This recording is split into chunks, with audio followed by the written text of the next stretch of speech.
I guess we'll give people like another minute or so. I'm just quickly, or not so quickly, I guess, figuring some things out. I'm going to attempt to do the whiteboard again today on the Zoom while we do some of these things. Hmm.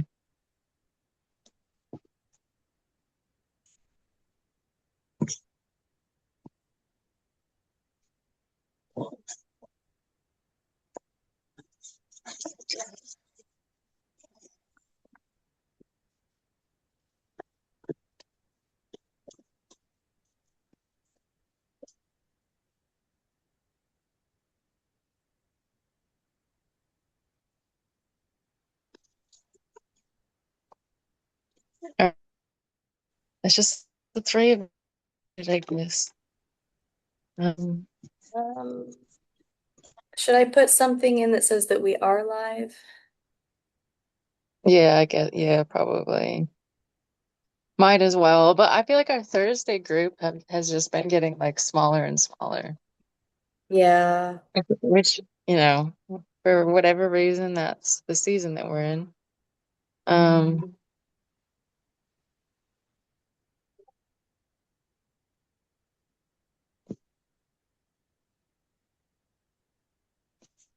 I didn't put anything in the WhatsApp group either. I suppose I could do that too really quick.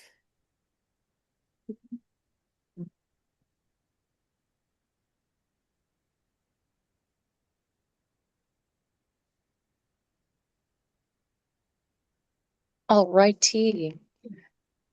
I guess also, while we're live today doing a video recording, we can do like the name drawing for the tent thing. Okay. Um, which it can happen at any point, but um I have all the names of every individual who will be there that's a guest in the Okay. cup. So yeah, That sounds but we'll fun. see. Yeah. All right. Well, I guess I'll pray us in. I will pray us in, and then we will get started. Um, I feel like everything that I'm talking about today is like really personal to me, which is why like early this morning my flesh says no, but the Ruach says do it. So anyway, yeah, it's just I don't know if it's really going to be relevant to anybody else, but it was, and so it led to some Hebrew studies in my own like thing. So anyway, that's the goal. Shalom, Mackenzie. Shalom. I don't know if you can hear me. Um, I can turn my volume up too, I guess. All right, so I'm gonna pray us in and then we'll get started and I'll kind of give you a background on how this whole thing came to be. All right. Abba Yahuah, I thank you, we come before you in agreement as Mishpachah, one mind and one accord, and we seek you and we desire you and we know and are aware that you are calling us and you've been calling us our whole lives and drawing us together to this point. So, Father, we thank you for this time that has been provided for those who are here. And Father, we thank you for the seasons that are present in the whole Mishpachah, even if they can't attend this specific meeting, Father, because we know we are stitched together at a spiritual level, and the blessings and the favor and the wisdom and the counsel and the ruach that you're pouring out on all of us. So we just receive that and we thank you, Father, for all the things that you're doing. We ask that you continue to move vitally in this physical realm and those people who are struggling with something in the physical reality, whatever it is, Father. And in some ways, we're all struggling, be it financial struggles or health struggles or relationship struggles or bodily health struggles. And finding balance in our physical vessel, or struggling with temptation, Father, or familial bonds, Father. We all have parts of our flesh that linger in the phases of phases of life, Father, that you pull us through and you bring us through, are designed to open our eyes to the different parts of our flesh, because not every trial and testing reveals the same impurity. We must be tried again and again, Father, in different ways. And we thank you, Father, for your healing and your downloads and the access to your Ruach that you give, that is all at once and right away. And we praise you and we thank you for that, but we also thank you for healing that takes time, and for wholeness and deliverance and understanding that takes time and takes submission and takes wrestling our flesh, Father, and facing our fears and having courage. We thank you for those as well, Father, because those are the ones that really strengthen our spirit. We always thank you for deliverance, Father, but we truly thank you for the trials and the testings and the things that cause us to refine greater in the inner parts, Father. So we ask this morning for eyes to see and ears to hear. I ask that you just be with my lips, with my mouth, with this Hebrew word study, and whatever it is that we talk about, what our minds are on. I ask that it be of you and of your Ruach, and filled with truth and love and light. I ask that our minds and what we discuss point to you, not only for us who are here, but for anyone who might watch this video later on, Father.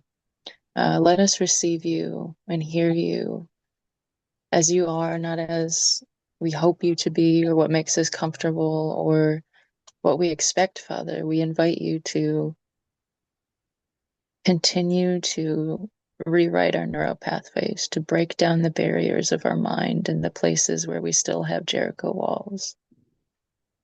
And we ask for the fullness of you, to whatever degree you know in your perfect wisdom that we can handle right now, Father. So we invite it in, and we ask that you fall in this place. And we thank you and we praise you for all of these things, for all the wonders and goodness, and for the good work that you'll bring into completion. So we thank you, and we come before you, and we meet you today. We invite you to this space and all we do. In Yahushua's name, amen. All righty. All right. Kenzie's cleaning. That's wonderful. You can listen. And I think your cleaning is beautiful. Seduhu and I were talking today just about like jobs and even just the in life, and how there's so much beauty in whatever we do doing the Father.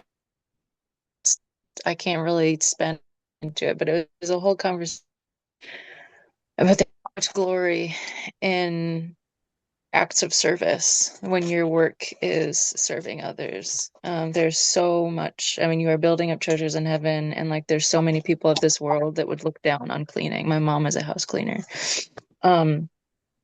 But oh my goodness, the spiritual treasures and the glory that is being bestowed on you, that you're serving people every day. So anyway, just wanted to let you know that, I don't know, I'm speaking extra blessing into your life, I guess, because I felt like doing that. All right. Anyway, I'm glad you're here and cleaning and listening. And I love you. All right. So, today this whole thing started with me wrestling with my own thing, and it was sort of confirmed with the video, like in a completely unrelated way, but the video that Haley shared of me to the group today. And I rewatched it all, and there were certain parts that were cringy because I'm like, oh, but I didn't see that fully clearly, and I need to go back and like fix the things that I didn't see clearly. But anyway, what I was praying about in my journal this morning is something for, I mean, not even vanity, but wanting to understand. I had this breakout on my face. And what I noticed, and the Father sort of been teaching me and like kind of showing me spiritual roots to physical manifestations and all sorts of things. And I was sort of already in this mindset of praying for this revelation of what it is and why, because it seems to be in the same place. And then the video that you shared, very interestingly, I haven't had this flare up in like a while, but the video that you've shared happened to have the exact same place of this flare up. So as I'm praying and as I'm meditating and as I'm understanding, that this is definitely physical, spiritual toxins leaving my body, but it was something more. It is something truly deeply spiritual, more than it is toxins, more than it is like I can eat clean diet and I can do the toxins and put my body through different whatever. And I have, like, and I've been, refining my diet for years. So somehow something is still there and still lingering. So this was literally me crying out to the Father because it's like so annoying and it hurts, it's uncomfortable. Like it's not that I can't, like I don't pluck my eyebrows and like I let go of certain things with vanity for a long time. But it's annoying. It's just annoying and uncomfortable and swollen and whatever. And it's worse than it's ever been. Like Well, ever. I've never had this before this well, bad. this, if I could just for a second interject, Yeah, yeah. because Yeah, just please. to kind of confirm where you're going with this, because with the same exact idea with what you're saying, I have been having the same issue with this spot of, there's this spot right here that I get like a dandruff or a psoriasis flare up. And I haven't had any issues with it for a long time now. And then just yesterday or the day before it started flaring up again. And so this morning I was just in the mirror and I was thinking literally the same thing. I was going through all of that, like this, I wonder if this has a spiritual connection and it's manifesting physical. And I'm like, what is it? And so just to confirm that, I'm on the same page with you there. Well, then this whole study is going to be fantastic because I don't even know how it's all going to piece together, but clearly this is on the Ruach. Um, and for what it means for us all in this, I think is remarkable. Um, this is why my flesh was like, no, because it's so annoying and it is what it is. So anyway, couple of the things, like just I'm not gonna say, part of the truth and not the whole truth, but like in part of the things thinking of what this is with toxins leaving my body, it's in the same place. Um, I've seen this is, the fact that Bobby or Chesed Yahuah is here. Um, just talking about my ex-husband had like a regular flare-up of this exact same spot in the exact same place. And what I've learned in reflecting of the damage that's been done, like, I've had, uh, like a severe, like my last head injury that I had hit a place in the back of my skull where the nerve that connects it, like runs from your spine and it branches out all over and it connects all the way up through here, up through the face, right up in here, right up in here. And so I'm thinking about my head injuries. I'm thinking about, and this is just personal and part of my testimony, but this is just what was on my mind. A relationship prior to that. So, I was in a physically abusive relationship where the guy literally like choked me out on the floor and it gave me like nerve damage in this place, which is connected to the same nerve.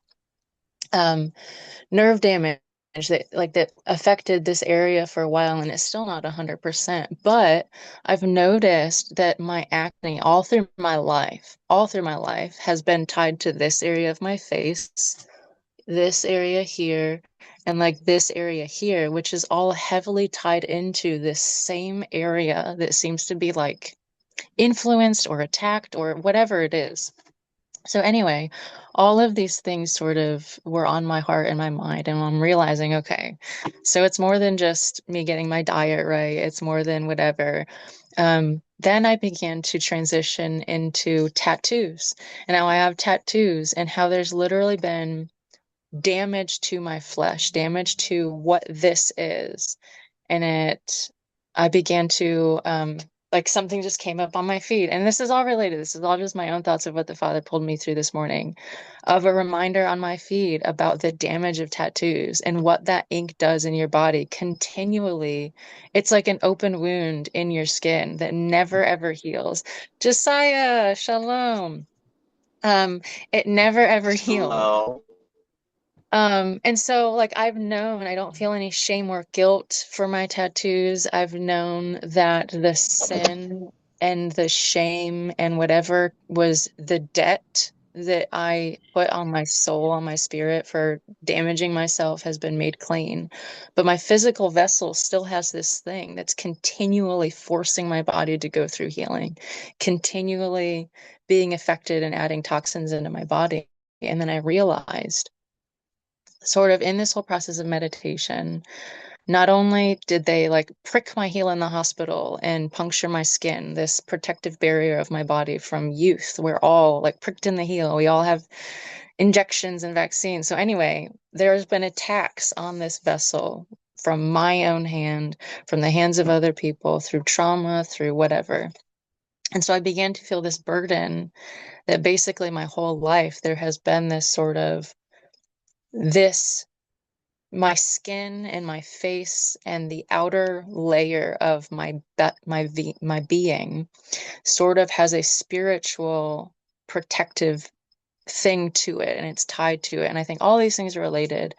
And I do believe that the Father desires complete restoration to the extent that I legitimately, there are people that like go to professionally get their tattoos removed and go through this whole process. But I honestly reached this point where I believed for full healing. And I know there's going to be a point where my vessel dies so completely and the power of my spirit so fully takes control that like my tattoos, the damage that I've done will be healed and I won't need to go like gone. Like literally that my vessel will be fully restored. So this was kind of the way that my thought was. But this also goes towards whatever toxins I put in my body. One of the things that was revealed to me was a genetic tendency to pick and scratch and to have it's like a sensory stimulation thing. It's very common in autistic people to sort of pick and scratch and dry skin or whatever else it is. Realizing that this is like a genetically inherited thing, but it's also self-destructive. Like I've lacked self-control.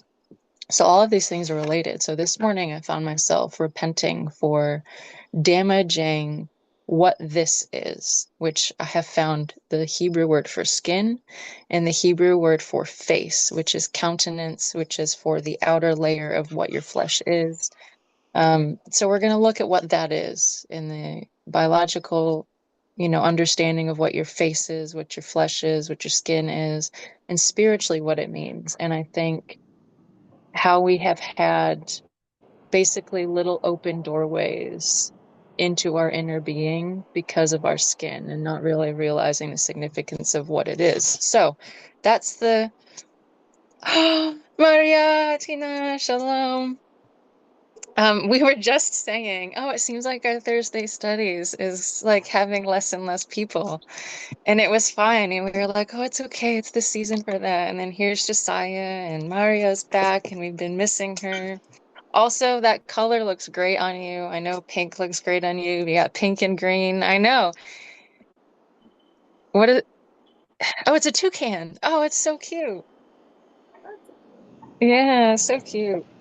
All right. So, Can I in, can I yeah, make a comment on what you were saying? yeah, yeah, please, please. This morning,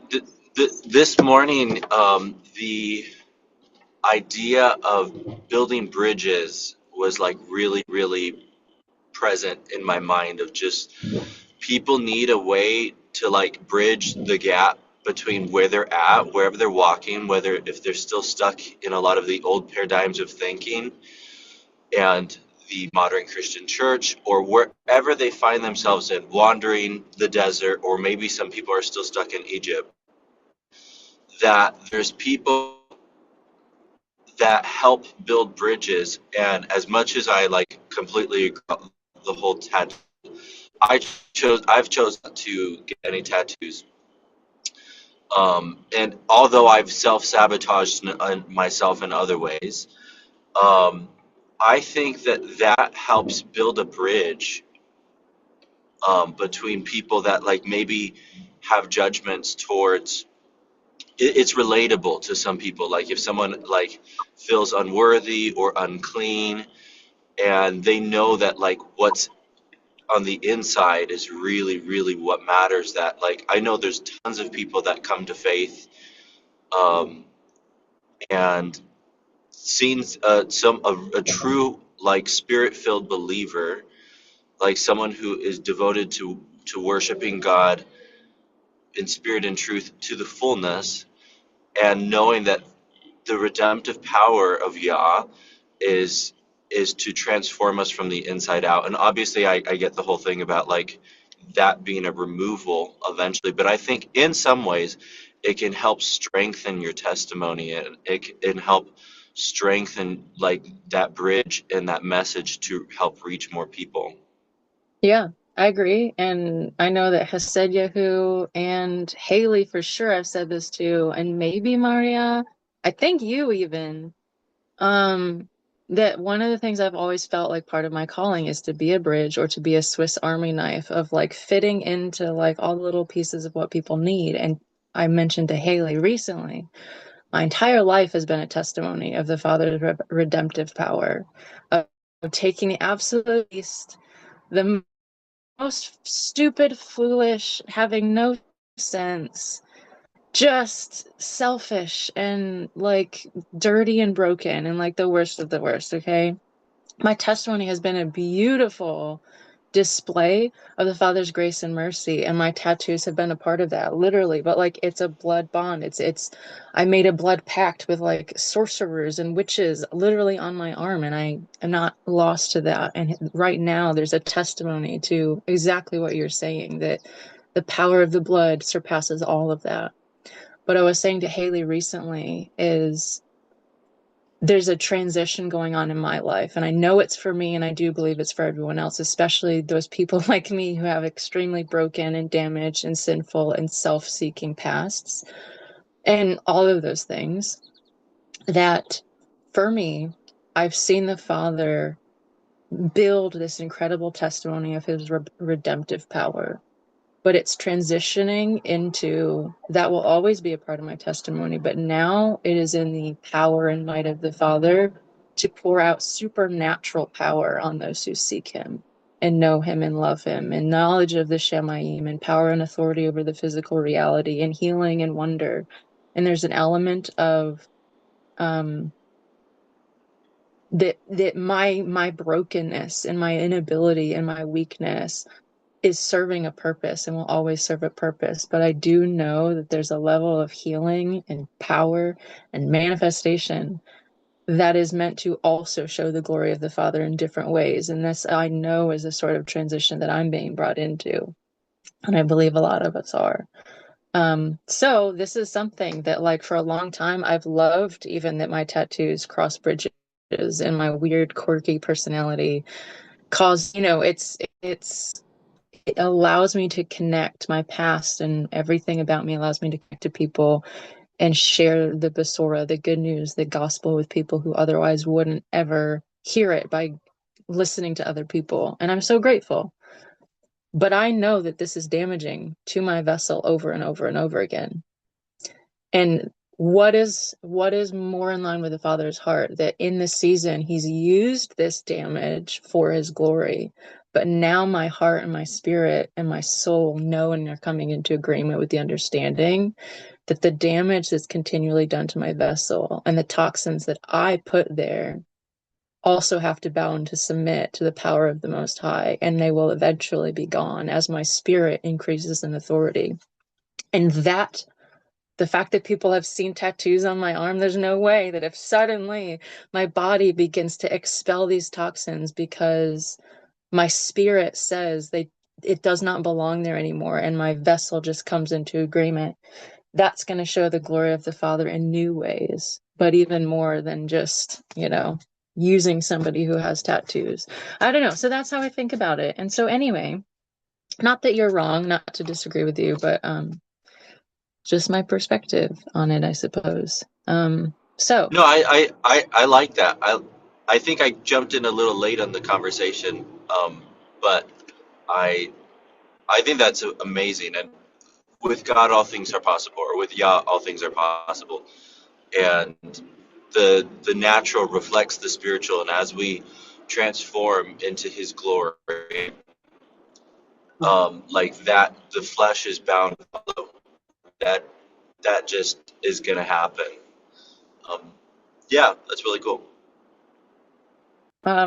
yeah, I think so. So there are two Hebrew words that I have for us to do a breakdown. One is the Hebrew word for face, and the other one is the word for skin. And then there are two phrases that I have written down that were on my Ruach that I wrote down in English, and then I needed to be able to speak over myself repeatedly in Hebrew. So I have those two things written down, and I will share them.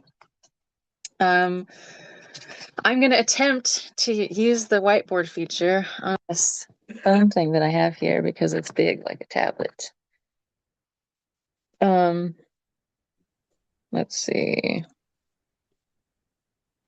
Share whiteboard.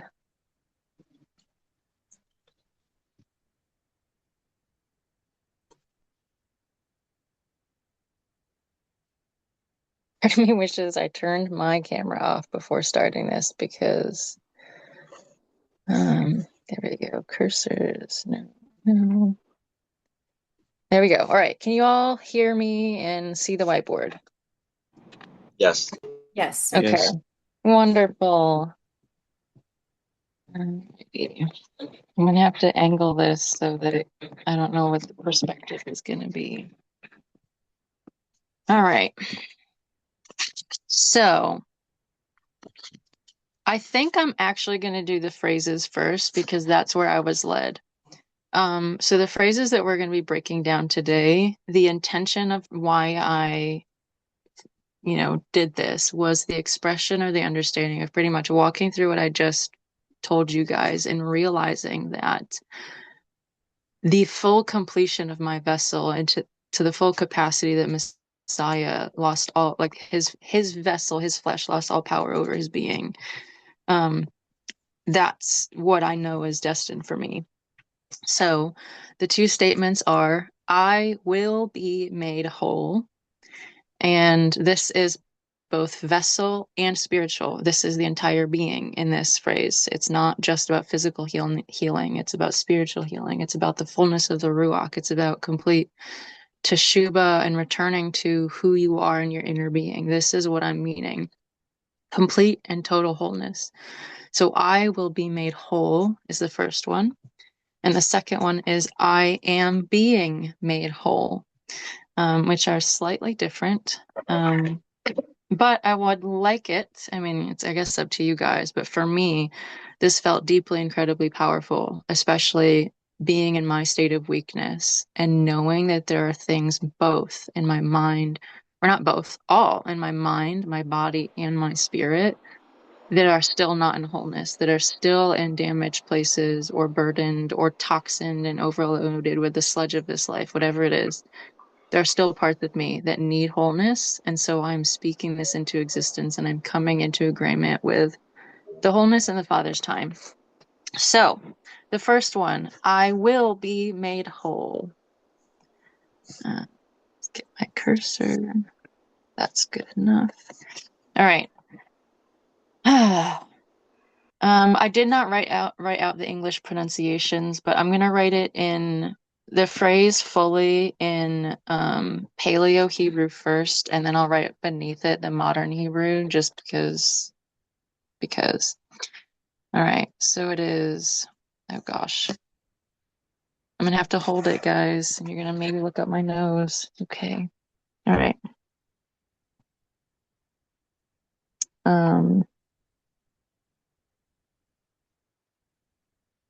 Ani. This is I am, or it can mean I am, or I will, or it can just be I. So this is Ani.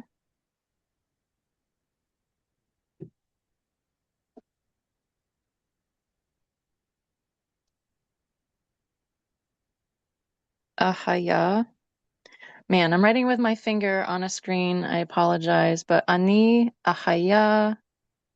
I'm gonna zoom out just slightly. Shalom. Oops. Or shalom, technically. All right, so that's in the Paleo. Sorry, the writing is not great. And then I will go ahead and do the modern Hebrew. Oh my gosh, my hands are so shaky. All right. Zooming in.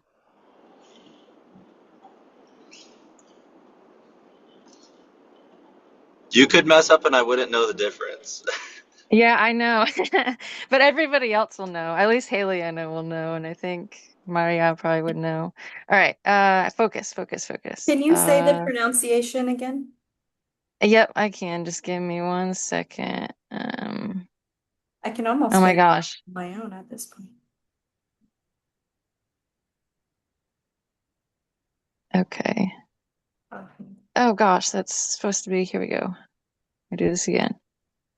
That's connected. I can't figure it out to make it connected, but this is supposed to be that ending form of the mem, which, anyway, you know, you know. All right.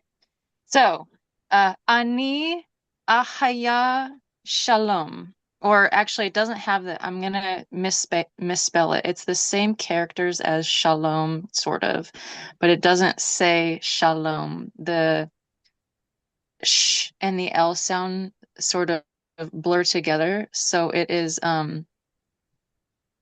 Shalom. That's what it is. Shalom. So it's Ani Ahayah Shalom. Which, yeah, go ahead. I can't, just go ahead and speak because I can't see hands raised or anything like that while I'm in this If you were whiteboard. in English, would it look like Shalam? Is that what? Because I'm hearing Shalam. Is that right? Yeah, let me, I think I can add a text somewhere. Yeah. Oh, cool. Okay, so let's do up, up, up, up, up, up, up, up, up, up. All right, so this is how you would say it in English. Ani, oh, space. Ahayah Shalom. There we go. Shalom. Ani Ahayah Shalom. Oh, somehow that didn't save all of it. Come on. Shalom. Nope. Shalom. Save. Yes. Okay. There we go. Okay. So that's how you would say that. Ani Ahayah Shalom. This is I will be made whole. So when I was out there this morning and I was praying and I was recognizing the spiritual roots to my just lots of different things, and there's even some that I didn't say because there's not really a need to go in. You don't need to know all of the details, but knowing and you know, wrestling with all these things, I was saying this over myself in agreement, speaking it into existence, knowing that it is spoken over me. I will be made whole. So the next one. And we can do a Hebrew breakdown on all of these things if you want to, but it would take a while to do the gematria. Not a while, it's just feel free. If you want to do the gematria and looking into all of the individual characters, you've got Aleph and Nun, and I mean, there's lots of things in here that you could learn by looking at the characters, but in these phrases, we're not going to do the gematria, but we will do the gematria of the other words. So anyway, the next one, I'll draw a line here. So I will be made whole is the top one, and the next one is I am being made whole. So it starts the same way with ani. Ani. And this is, I didn't write down the English pronunciation, so I have to read my own Hebrew writing. Hold on.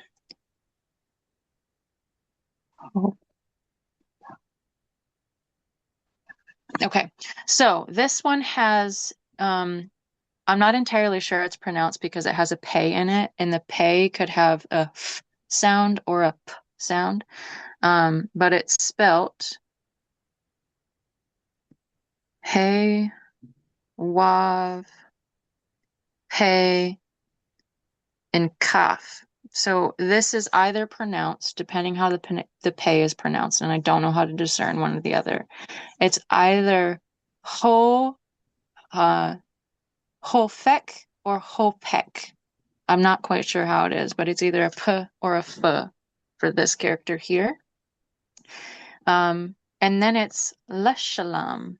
So it's very similar, but you have an extra lamed before there, which sort of means like, I forget which grammatical part of speech the lamed before is. I think it's sort of like, yeah, I don't remember. I'll have to figure it out, or maybe it'll come to me. But it has the same thing as before, but just with this extra lamed. So Ani Hopech is how I'm going to pronounce it, I guess. Hopech L'Shlam. And I will write that out. I won't do that in modern Hebrew, but I will do again in the text so you guys can see the pronunciation. Okay, this one is Ani. Nope, space. Ho. Heck. So this could be pronounced technically with a CH, but I'm writing CK just so it's not pronounced like the ch sound. It's Hopech. Hopech or Hofek, however you want. And then le. So there's like a L apostrophe, le shalom. So it's the same word as before, shalom, but le shalom. Why does it do that? Shalom means whole. Yes. So shalom means whole, which is really interesting because the root word is shalom, which means complete and total peace, which means nothing is lacking. So like when we say shalom to each other, we're not just saying greetings or hello. When we're saying shalom, it's not just peace be to you, like our understanding of peace, like as if nothing's wrong. Shalom means you are lacking nothing. That's so You are cool. complete whole. Yeah. So when we are saying I am being made whole, it is complete peace, lacking nothing in your mind, body, spirit, soul, everything that you are is brought to completion. It is brought to the finality of its intention. It is brought to there's nothing lacking, there's nothing needed. This is where we're destined for. He who started a good work in us will bring it to completion. The number 7 has been on my ruach so much. So much. So anyway, Ani, why did that do that again? You guys get it. Shalom. Maybe I need to press enter. We'll just leave it at there. There we go. All right. So these are the 2 phrases that I was saying over myself. Who's saying something? Really quick. It's Yeah. Marianne. Just to Yeah. say there are 7 participants in this meeting. There's what? 7 part. Hey, see, 7 is completion. There's 7 energy points in the human body, 7 energy points, 7 planets, 7 ways in which the heavenly powers come to earth. There's 7 branches of the menorah, 7 fruits of the, or 7 branches to the ruach, 7 of the ruach. There's so many things. 7 days to marching around the Jericho walls, 7 days to the week, 7 weeks to the entirety of the timeline that we have access to us before heaven and earth pass away. It's so incredible. A minute. So I'm with you on the 7. Yeah. So it's Jess, who you guys don't know as well, but the immersion event is at her property. I said Yahuah and I just went to her wedding and all of that. She and I, our last conversation on the phone was all about the number 7. And 7 years ago, they got married. And right before their marriage ceremony, 7 years after their elopement, which they were trying to adopt their daughter, they the court just went through 2 days before their 7 year like anniversary. I mean, there's so much about seven for them, but it's deliverance. It is the finality and completion of all things. It is like, I don't know, there's so many depths to what this is, and where I am after that conversation, after this, after all of these things, it feels so strongly that we're all, at least for me, I can't speak for all you, but it seems like for me in my life that it's just we are ending a current chapter. Like we just walked through the majority of this past year as one chapter of our walk with the Father, one chapter in what he's doing in this Mishpachah, one chapter. And this month and the immersion event and what he's doing right now in this study and the last couple studies. And I have a feeling next couple of weeks, he's telling us it's a new chapter and it's going to come with completion, the completion of our vessels, completion of our spirits, completion of our purpose, completion of our family, our identity, a level of deliverance and wholeness that we've not ever had before in this reality. So I'm just I realizing, will be made whole. Yeah, go ahead, please. I'm Feel just free to talk. realizing that this year is mine and my husband's 7th year of being legally married. That's I don't know if it was just on my end, but for some reason your voice cut out for a second there on when you were oh, talking. I said that I just realized that this is mine and my husband's 7th year of being legally married, which is interesting, when you consider the changes that I've been seeing in him, that, we don't have to get into all that, but that's so cool. Yeah. That's like even you just saying that right now. Like other people in the group, I bet Maria and Mackenzie, like I would say probably had said you who could probably, I don't know, agree that that's all very significant and feels very heavy in the spirit with promise of that 7 year cycle that is the Father's way, and he is not a man who shall change his mind. When he Just speaks, he does. Yeah. Yeah. just just to add to that, Haley, 7 years. It was 7 years to the day that I moved in that I moved out from my abusive ex-husband, and I only realized that 2 weeks after it happened. Wow. Yes, definitely seven is the big key number for you Yeah. always. Hallelujah. Absolutely. So, yeah, Ani Ahayah Shlam. I will be. This is like two. Here's the thing. The Hebrew, what Ani is, I am. It is sprinkled through the text. It's one of the names that the Most High gives himself, and the power of Ani, because of the characters Aleph, Nun, and Yod, it is the beginning and the strength of the seed of life and the hand being brought forth. So when you say Ani, which is I am, like when the Father says I am that I am, it is the full expression of his nature. He is who he is. In that follows suit, we are made in his image. When we say I am, it's almost like the cheat code, like there's this, in programming or whatever, you could go into the back door and type in this little code, and like the program that would normally function one way suddenly says, okay, I'm listening, and now you can enter and control things. That's sort of what Ani is, and it's part of, just controlling your tongue of what you speak over yourself and what. Anyway, Ani is basically the thing that says all of creation and all of reality is waiting to hear what comes after that, because it will respond. So when you say Ani, Ahayah Shlam, it is literally I am, and then everything of creation reality listens for what you're saying, and you're saying, like, I will, or I am being made whole. These things are essentially going to start shifting your reality, and all of creation will begin to come into agreement with these statements. So, highly encourage that, especially if you are like me and you're struggling with elements of your flesh or your neural pathways or spiritual bondage or whatever it is, we all are. This will be something that could directly counteract anything that the enemy might try to sow into your mind as that you're going to I somehow be stuck with it forever. I have a question. I have a question. Yeah. There's a slight distinction between the two like declarations. Hmm.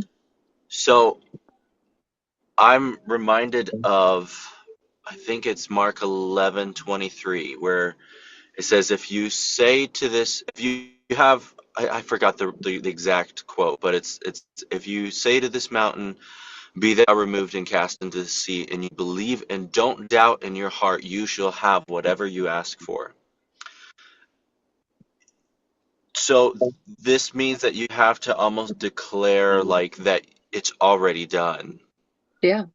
So when we say I am being made whole versus I am whole, and then we're just becoming what we've declared, what's the difference between that? Like, um, I I think think it's for me, submitting. you know, It's submitting to the knowledge that we are still a part of space and time. As of right mm, now, all of the healing and restoration is already there in the Ruach. We're already his body. We already, like outside space and time, there is no limitation of trials and tribulations and what we're currently put into to learn and to grow and to experience his fullness.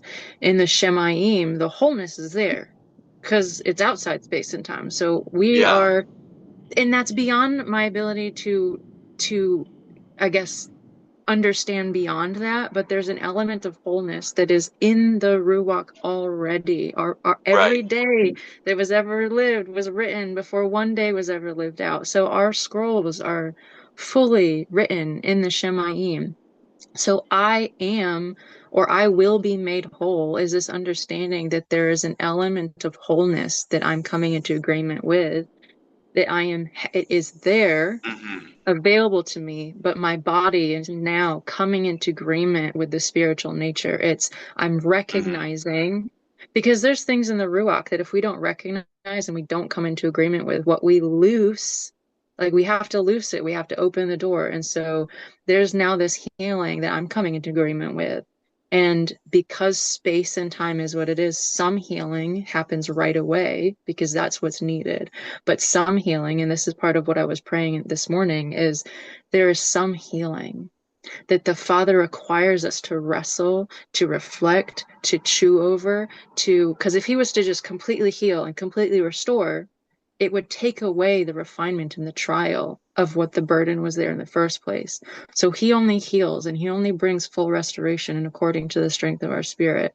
So what I'm asking for is immediate healing if I'm ready for it, or the knowledge that whatever spiritual condition is that is tied to the bondage of my flesh or the brokenness of my flesh, I am being made whole because he's either going to restore me right now because it's time for it, or as my Ruach begins to step into greater authority and refinement hmm. and finding the parts of myself that were broken and damaged, allowing the Father to excise those things and allowing the healing to be a co-creative process rather than just like, heal me from this, Father, rip this from me because it sucks.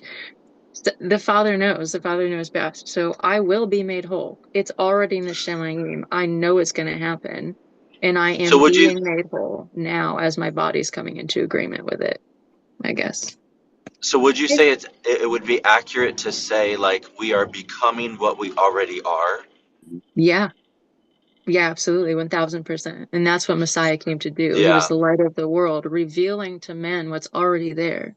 The kingdom of Yes. heaven is at hand. He didn't come Yes. to make something new. He came the firstborn of creation to reveal what was already available to us. So, um, yeah, I think that's what it is. I think that's what we're experiencing is just the revelation of the power and authority, not that. And in the video, like it's the revelation of the reality that's already been there. It's always been there. There's no more of the Father, more of his love than there's already been. It's just we are growing in the ability to pursue it. We're growing the ability to come into agreement with it, to claim the authority.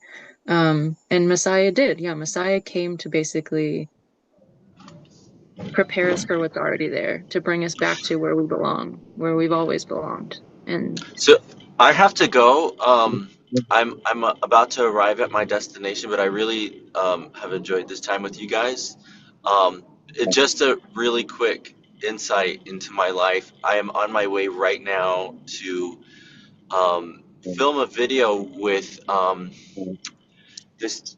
It's called Hands of Hope, and it's a crisis pregnancy center that basically is a pro-life, like anti-abortion clinic that helps women who are going through like hardship and about to like abort.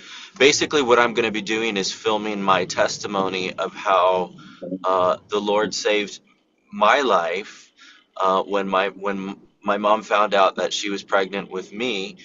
It was at a time where she was going through a lot of abuse from my father, my dad, and she couldn't like even bear the thought of bringing a child into the world. So the enemy planted a seed in her mind to abort me, and she was over like she saved up enough money to have that happen, and um, eventually she got this the spirit of conviction from the Holy Spirit came over her, and she was overwhelmed by it. And then she was sitting in a church nursery one day, and one of the sisters was sitting behind her, and she like was overcome with like so much grief and sorrow, and she started crying, and she didn't know why she was crying. And then uh, the voice of God spoke to her and said, "This is how the woman, which was my mom and sitting in front of you, feels like. Now go over and tell her Jeremiah, I think it's 31:3, where it's like, I have loved you with an everlasting love."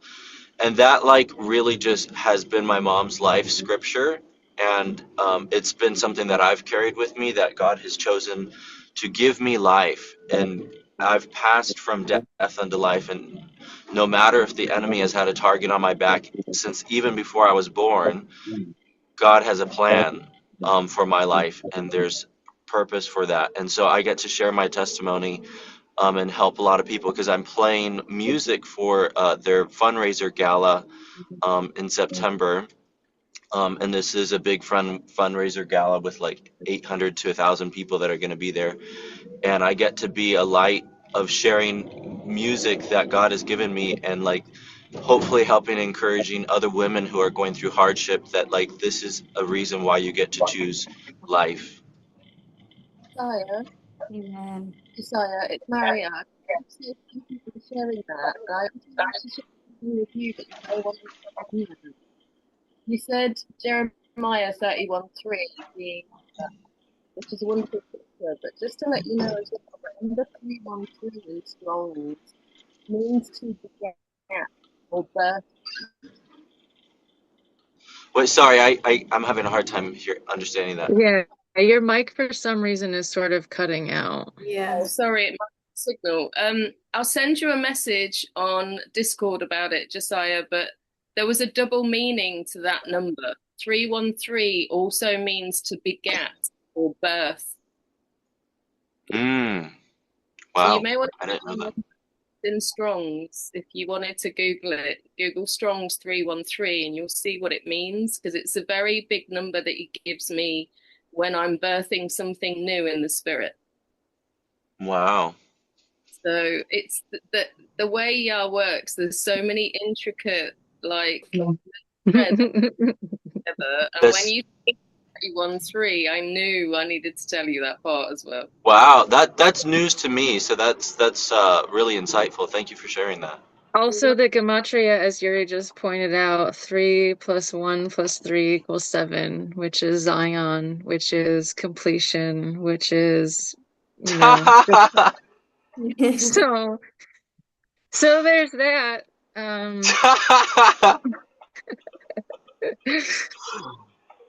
Uh, I thought I'd share that with you guys. I'm about to go. I'm like 2 minutes away. But that's my yeah, story. yeah. Thank you for sharing that. That's awesome. And we'll be knowing the goodness that the Father's going to be pouring out through you. It's going to be really, really good. So we will be covering you in prayer. Whoever prays us out today, we'll be sure to lift you up in our prayers. And yeah, I'm excited to, you're going to have to share it with us because it's going to be awesome, I'm sure. All right. Shalom. All And right. what is the other one? Shaim? Just Shalom, shalom. shalom. Yeah, shalom, shalom. Yeah, Just shalom, shalom. shalom. Yeah, yeah. Perfect peace. Shalom, shalom. Farewell. All right. Bye. All right. So we got those phrases. I can look at you guys. I just like left that screen open for far too long. I will be made whole. I am being made whole. Does anybody have anything else in the meantime? Any scriptures, anything to say before we get into the breakdown of the face and the skin? I was wondering, for my notes, so ani means I am. Mm-hmm. Ahayah, what is the actual translation for that? Is that the So let's see. Mm.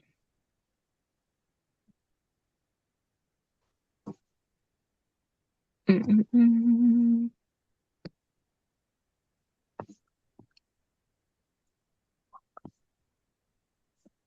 Can't Ahayah mean what I am? Because didn't he say that on the mount with Moshe? I am what It I could am. be. And I know I'm looking at, let's see. Ahayah. Okay, yeah. So to exist. Um, so it's literally meaning I am to exist whole. Like I will be made whole. It's literally basically meaning I am to exist whole. So haya is the verb to exist, to be, or to become, to come into being, to happen, to be accomplished, um, to come to pass. So yeah, ani Ahayah Shlam sort of directly translates to I am becoming. It kind of means the same thing in a way. Um, so let me look up the difference of, or that's to exist. So I am existing. That's sort of what it means is I am existing, um, in it becoming whole, which is interesting. could it translate more as I exist to be whole? You know, like I know you said becoming, but like from a ancient language point of view, it sounds like it would be I exist to be whole, as in, like you said, you're becoming, but you exist as a whole person, and that's what we're aiming for, right? Mm-hmm. Yeah, yeah, yeah. Like that's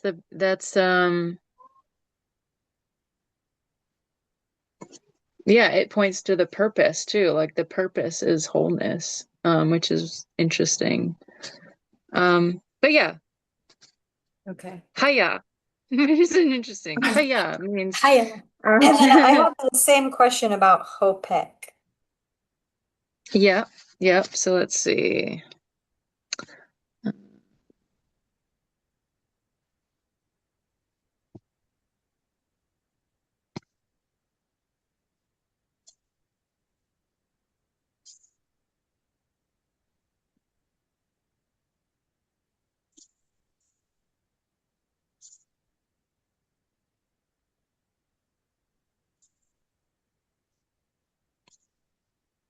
No, not that one.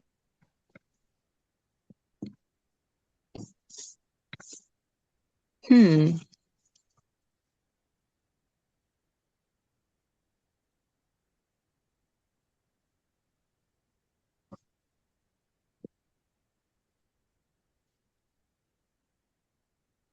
Let's see.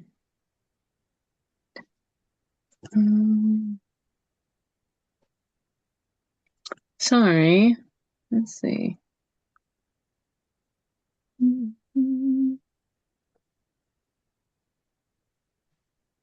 I don't know. Hopech. Hopech. Hmm.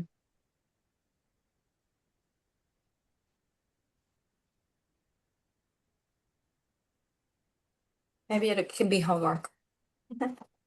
Yeah, we might have to come back to it because I know I was going off of a modern Hebrew expression. So um it could be different. We could go back to it. Let's see.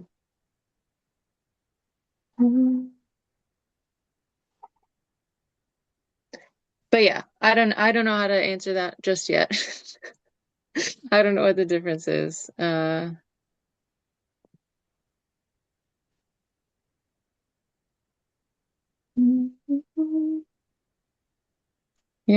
Hmm. All right. I'm gonna have to go back to that one. I'll look it up and try to find where I was getting that and why and how.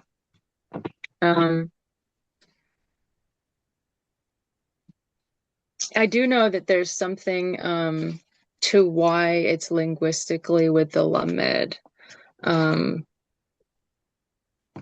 that I know I can answer.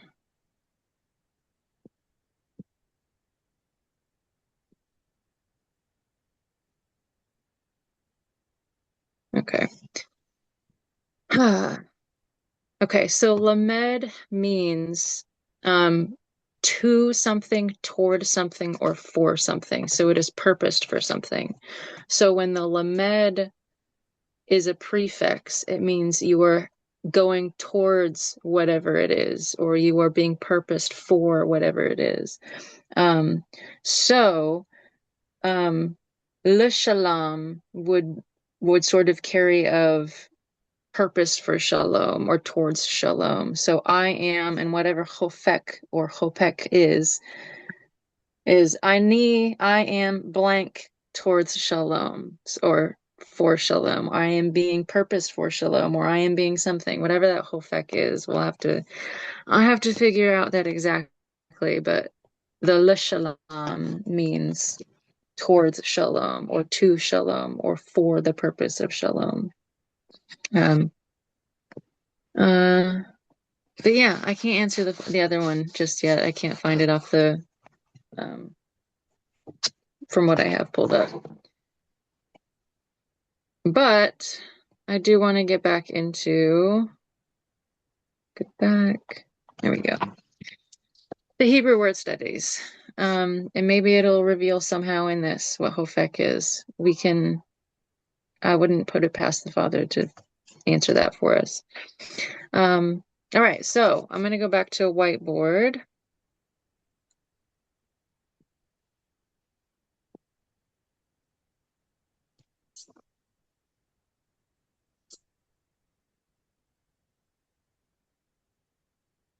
All right.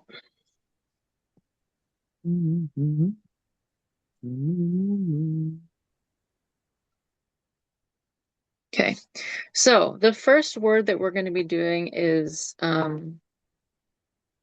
it's kind of has two. And it has a singular version of the word and a plural version of the word, similar to water. How water, when you say water, you always speak the plural form of water. You're never saying water singular, because water itself is always plural of what it is. It's always a grouping. So it's always ma'im. It's not mai, it's ma'im, the waters. Same with life, like the word for life is hayim more often than anything else. Sometimes it's pronounced hay, and this would be like the singular element of life force energy, but life itself is always expressed plurally, hayim, because life is always something experienced plurally. So this is a similar word. The word for face in its singular form is paneh, but it's not often written in its singular form. So I'm going to write this so it's pay, noon. Oh, that's more of like a pay, noon, and hey. So this is the singular form of this word, but it's often written, even when it just means the singular face, it's often written or pronounced Peniym. And it would be written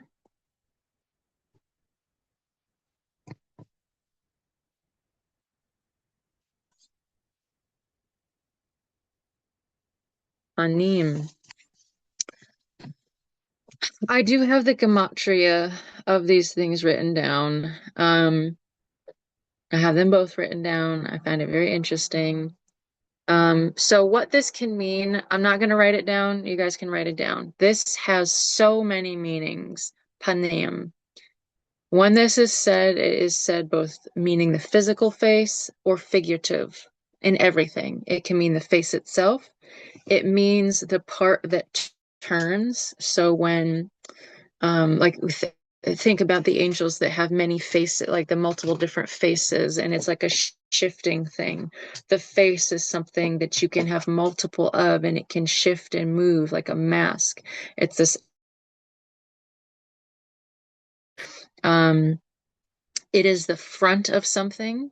It is the countenance or the image of something. It is what is presented outwards. It can also mean to accept something. When you face something, it means you are not afraid of it. It means you are facing it. So you are accepting it. It can also mean to battle something. So you are facing something in a strategic battlefield situation. So it can mean your literal face. It can mean your outward appearance and your countenance. It can mean so many things, to battle something, to face something. And it's used so many times in scripture. The Strong's Concordance number for this scripture is, or this word is 6440, for those who want to know the Strong's. So now let's look at what these break down gematria, because what I'm understanding about this face, when the Most High or when Pharaoh or whoever changed their faces, it means it changes your attitude. It changes how you look and how you perceive someone, how you treat someone. It's your face is the energy that you put forward that other people are exposed to. So you could have a fake face, you could have a mask, you could have something that is artificial placed in front of you that people are exposed to, and that's who they think that you are. Or you can have an authentic face. But whatever your face is, it's not just, it can mean literally your face, your literal face. But spiritually, it is the version of you that people are exposed to how they perceive you, is they're looking and perceiving your face. And that face can turn and change and move, and it's your countenance that shifts depending on the energy that you're in, because it's that external thing. I think your face is heavily tied to your physical body, but I also think it's tied to your biological, and spiritual body, that line of the energy that you're putting out. This is that face. So anyway, now with all of that rambling, it's pay, noon, and hay in its singular form, which is just a single front, a single facet of a many-faceted thing. So the face of the Most High is an infinitely faceted gem. And when we're looking at face plurally, it's like taking the gem and looking at one teeny tiny little face or facet, right, of this gem. So it is pay, which is a value of 17 or 80. I'm going to start writing both because I like knowing both. So pay is 17 or 80. And it looks like this. Or it looks like this. I don't know why I'm talking like that. I don't know what that's from. It's from something. Anyway, this is, I'm going to not write everything down. This is a mouth. This is an open mouth. This is to speak. This can be a word spoken. In pictographic Hebrew, it actually looks like an open mouth like this. So the pay is a word spoken. It's an open mouth. It's something is being brought out of the mouth. And this could be the mouth of man, or this could be the mouth of the Most High, but it is a spoken word or a word being spoken. Then noon, which is 14 or 50.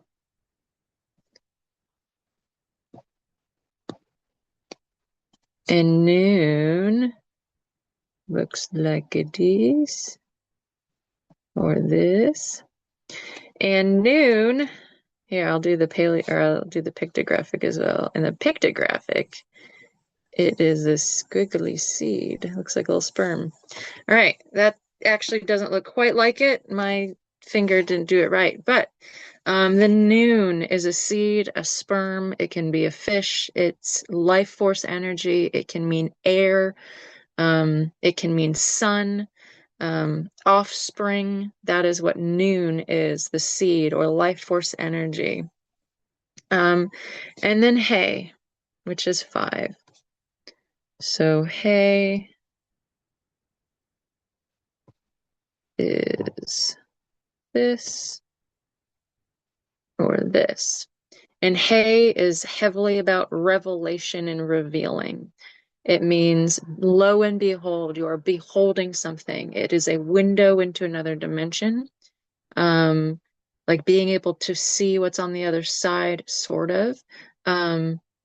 It is a breath of life when you have hay at the end of a word in many forms. It is about the revelation of the Father's nature. So, like, for example, chokmah, bina, etza, adding the hey at the end is what this is the revelation of the Father's nature, a breath of his life. When Abram became Abraham, he received that breath of life. So, Paneh, which is the single face, it is a single facet. It is a face, it is an image, it is some element of a countenance, but it's only one small fraction. This, when you add it all up, pay plus noon plus a, it comes to 36. So 17 plus 14 plus 5. And then 36 condenses down to 9. And if you were to add 80 plus 50 plus 5 and condense it all the way down, I promise you it still comes out to 9. So 9, which means the absolute numerical value of what a single face is, comes out to tet, which is really interesting. So tet is like a basket containing something, like a basket with a lid. That's Paleo Hebrew, modern Hebrew. This can mean like a serpent enclosing something, latching onto its tail, which is like the biblical and ancient understanding of the circle of the earth. It's represented by a serpent. It can mean a basket. It can mean an enclosure. It can mean womb. It's a place where things are kept enclosed. They can't go beyond that for a period of time, but it's also temporary. It's a state of preparation, like Moshe in the basket being carried to his purpose, or a baby in the womb being stitched together for its purpose. The tet is a container of preparation, a very safe place, providing all that it's needed for its specific to go from one tet, one sort of dimension to another, one sort of matrix to another. So anyway, so this facet of the Father, this Paneh, this part, this piece, a face literally is a container, a dimension of something else. It is a womb that contains other things. And then let's see. Come on, no, don't do that. Do the grabby thing. All right. So I guess that's the gematria. It's a container for something, to prepare something. If we look at oh, sorry, someone was saying something. Yes. Yeah, Maria, can I just add something? Because after you said the Strong's number for Paneh or Peniym, Yeah, I yeah. went to look at it, and it really works with those the description of the word and the scriptures that it's related to really link, particularly, well, with all of it really, but the scriptures it's related to are about Genesis 1 and the surface of the waters, the surface of the deep, the earth in the open expanse, the earth in the open firmament. That's Genesis 1:20. Surface of the waters is Genesis 1:2. And seed that is on the surface of all is another scripture it's related to, which is Genesis 1:29. And yeah, so surface, it also talks about hiding. It's related to 3:8 in Genesis, where Adam and Hawa or Eve hid themselves from the presence of Yahuah. So they hid their face, if you remember. And then Genesis 4 verse 5, sorry, was about I think it's Cain, where it says he was very angry and his countenance fell. It means his face fell because that his am I right? It's when he realized his offering wasn't enough to Yah, his fruit offering off the land, it wasn't enough, whereas was. So it is about like his face fallen, his and the as well as it being about the surface. But there's so many other meanings to this. So like even accept is a meaning for it as well, to accept. And I suppose that's accepting yourself. Like, I accept myself for who I am. Anger being along with the battling that you mentioned. And beseech as well, or inquire. So and endure. So many meanings to those two words. It's just mind blowing. But they all tie in with, like when you were saying about the basket, I was thinking the waters, because it's about the surface of the waters to begin with. I was thinking when you said about the womb, obviously, and the circle of the earth. There's so many links with that. It's wow. And it ties into as well of like, may the Most High shine his face upon you.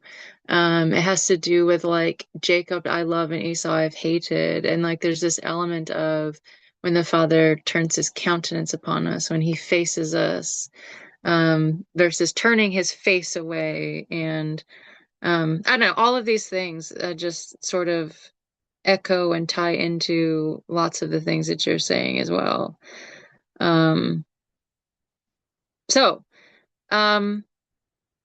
Interesting. And I'm not going to do the full gematria of all of it written down again for the plural of Peniym. So we have one face. Or yeah, really quick, I don't know if you're able to see my message with the whiteboard up, but I just want to let you know that I'm having my camera off because my connection is going in and out a bit. So I'm hoping to just ease the load. So hopefully I don't lose you guys, but just want to keep you posted. Okay. All right. No worries. Thank you. All right. So for Peniym, I'm just going to write 17 for pay. I'm not going to write it all out again. I'm going to write 14 for noon, and I'll write then the rest. So 10 is Yod. And this looks like, oops, this, and it looks like this. The Yod is a hand. It is a work. It is a deed. It's like the Father crafting something in his hand. It can also be to praise. So the word hand in Hebrew is yad. So it literally is the yod plus the dalet. So it's yad is a hand. It can mean a hand lifted up. So yada, to lift your hands to Yahuah. When we say yada Yahuah, it comes from yod, which is the hand. And we praise because it's a work brought forth by the Father. So yod is a hand being stretched forth to bring a deed out, to carry something out in this reality. Yes, yes. So that's where we're getting. So Yod, and then we have Mem, which is 13 or 40. And Mem, oh, let me, looks like this, or which I struggle to do. The final form looks like that, or the other modern Hebrew form looks like that. So Mem is water, immersion, blood, the untapped chaos of the waters of life, both before creation was spoken into existence, the waters of life in the mother's womb, the waters of life that we're immersed in, the cleansing power of water, the destructive power of water, I mean, so much is in waters, and it's always plural. When you have a mem in something, it pluralizes it. So you take, a singular pen to pens, that pluralization is like a sea of whatever the single is, versus like one drop versus an ocean. So as Haley mentioned in the comments, when we do the gematria and add all of these up, it condenses down to 54, which comes right back down to 9, which is crazy. So both the singular and the plural form of what a face is, whether it's a single tiny little facet. So if we're talking about the facets of the Father, the faces of the Father, the many, what does Elohim mean? Elohim is many powered, it's powers plural. So Yahuah is the El of all Elohim. He is the I don't know where I'm going. I'm getting on a tangent, but this plural faces carries all of the faces and all of the facets of whatever it is, the of us, all of the many faces and facets to us, or all of the many faces or facets to the Most High that then creates his image, right? So we have a countenance, we have an image that we portray. That is our Peniym. Our face and our countenance is Peniym, and it's made up of all of the little Paneh, all of the other little mini faces. But whether it's one little fraction of the face or the whole face itself, the value is the same. And this is just remarkable because that's how fractals work. That's how sacred geometry works. A fractal is a mathematical equation where the tiniest little part of the equation is the exact same value as the entirety of the whole that never ends. It's this continuing going spiral. The root of the tree contains the same mass and the same thing as the branches that then split off to the same, and it's just either smaller and smaller and smaller infinitely of the same fractal, or larger and larger and larger of the same thing. It's this ever expanding thing. But one is the exact same as the whole, just like one of us, one facet of the Father contains his fullness, like Messiah was one facet, he was the fullness of the Son, is representing the full image of the Father. So I think this is all related and connected. Because it's a basket, dwelling place. It's a container of preparation for something else, your face. And this thing that you put outward is a temporary preparation, which I think if we really want to understand what that means, why would it be a temporary matrix? Why is it a temporary place for us to be? And I think it's because heaven and earth will pass away. We will not have these vessels forever. We will not have a version of ourselves that we can portray that's either false or truth. It'll be all darkness to light. There will be no changing of faces and things. There's no more weeping and everything is good and everything is light. And this need for this external show, there's no longer a need for a face, because I don't know, I think that's what it is. I think it's a temporary thing that we have that only exists in space and time. I think our face, our countenance, this external show of who we are, because eventually that inner light will be all that's there, and there is no more external show. It's just who we are. So anyway, anybody have anything about that? Any thoughts? Did that make sense? I just wrote this data down. Some of this stuff I'm not even putting together until right now. So I'm sort of like processing real time with you guys. It definitely made sense and it definitely connected. And the other thing that made me think of, like, in this world, like Oh, I masking. can, When you were saying whether you show your authentic self or whether you show your false self. yeah. And when I'm assuming you were talking about the four faces in Ezekiel, Mm-hmm. Mm-hmm. and I think it's in Revelation as well. But that, Mm-hmm. I mean, that obviously is holy, is Kodash, but I suppose in this world it could be that two-faced, double-minded, that kind of thing, not being authentic. Yeah. Gosh, I mean, I'm listening to you, but like I'm gonna be honest with you, like my brain is just going with all these things. Like it means so much to think about like how, for example, like in the world there's schizophrenia or split personality disorder where you've got different voices or different faces that you portray.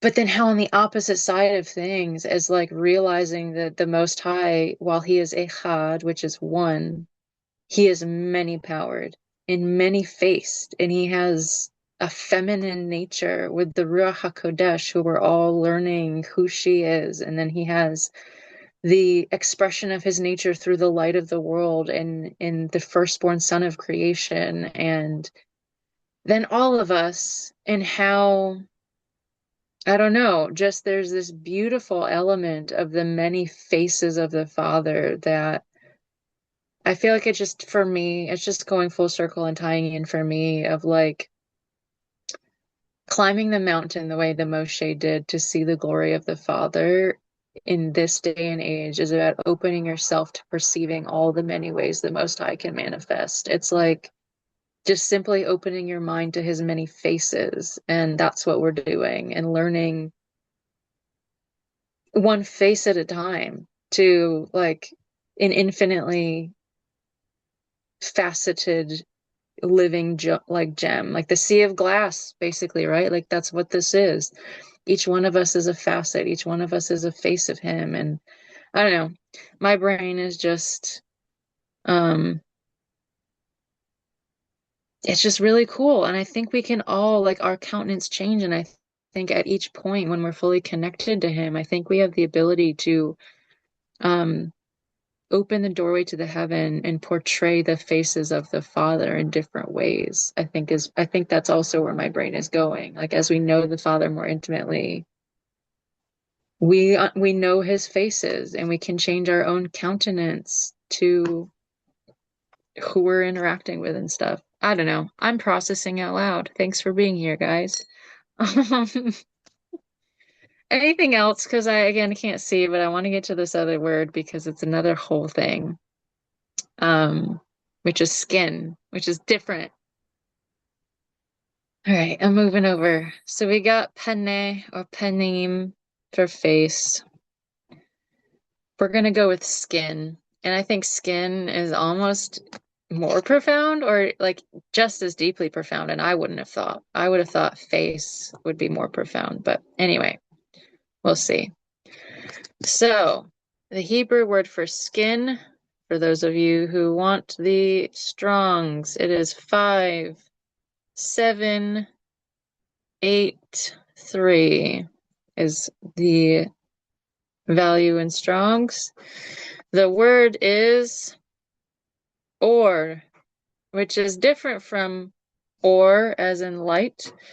Or as in light is spelt Aleph, Wav, and Resh. This is spelt,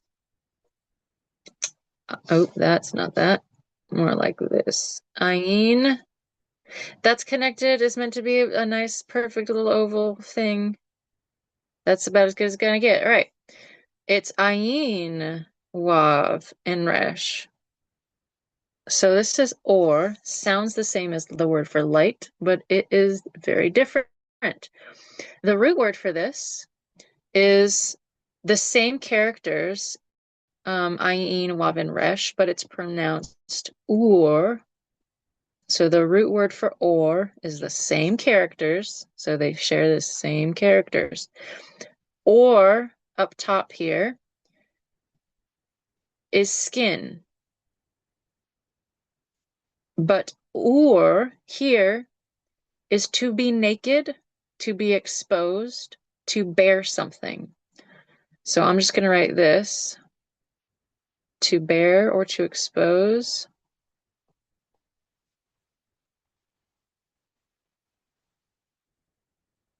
So the root word for skin is to be exposed or to expose something, to be naked, which is interesting because I'm fairly certain when Adam and Hawa were naked and unashamed, I believe they were bared or exposed. But it's interesting that it is skin from another animal that was slain to bear or to cover their exposure once they realized that they were physically exposed, if that makes sense. So I think skin and exposure, I think it all ties into, and it ties into the sacrificial system, how the animals were skinned before the sacrifice, and then the skin of rams and the skins of these things were used to make the veil in the tabernacle, the tapestries in the tabernacle. So there's this interesting element that we have a damaged flesh or skin, and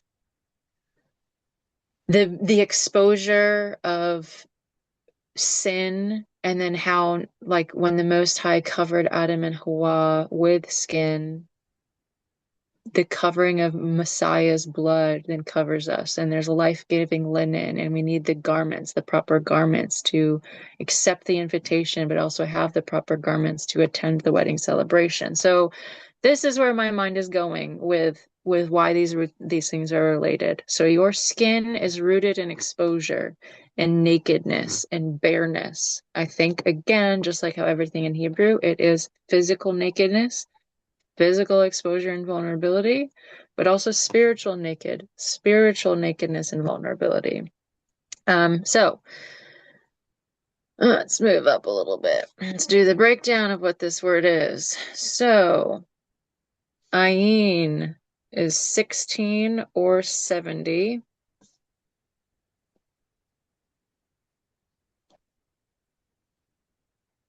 In the Paleo Hebrew, it's an oval. In the modern Hebrew, I don't have any idea why it's like that in modern Hebrew. It doesn't even make any sense.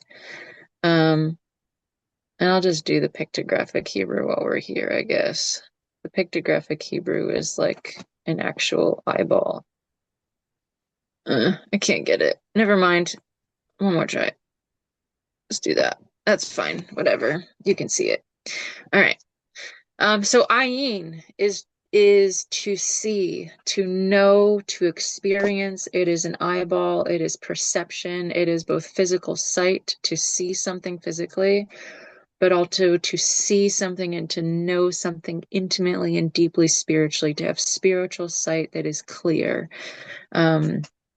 So ayin, to know, to see, and experience. Wav, which is a connection point. In Paleo, it's this. Kind of looks like that. That's also kind of a rough one. Or like this. So the wav, again, is a connection point.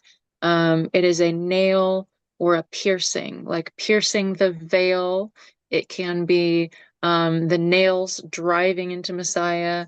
It can be a hook that's hooking two things together, just like how Messiah's sacrifice both tore the veil, but it brought heaven and earth together. So it gave us a connection point. He was the doorway that opened into the Shemayim. So he himself was a connection. So this wav, this nail, brings two things together and secures them into one thing. So that is wav. And then resh is 200.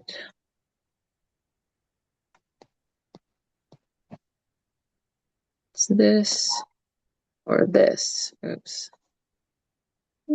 There we go.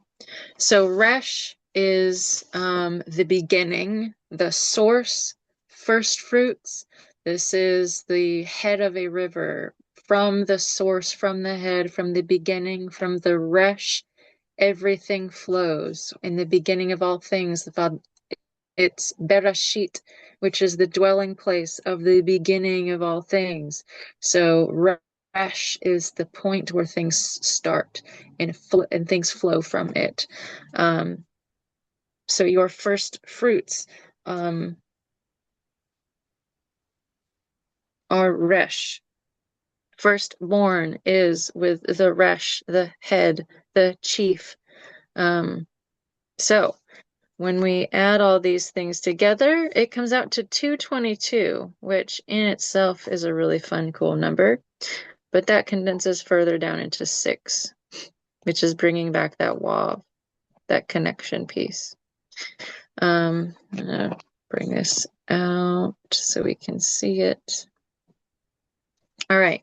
So, skin, your skin and exposure, they're the same Hebrew characters, so it's going to condense down to the same thing. So whether you're talking about to expose something, to bear something nakedly, whether you're talking about that, or whether you're talking about your skin itself, the barrier that's on your physical body, that's your outer flesh, it condenses down to wav, which is a connection point. So your physical skin is a connection point between your outer world and your inner world. It is that thing that brings the two together. You have an inner being, and then you have everything else. And the thing that stands in between your inner being and everything of your inner world to the outer world is your skin. Your skin is that connection point, the physical reality. But also this shell, spiritually, apply that to your spiritual understanding of this inner world to that outer world, your face.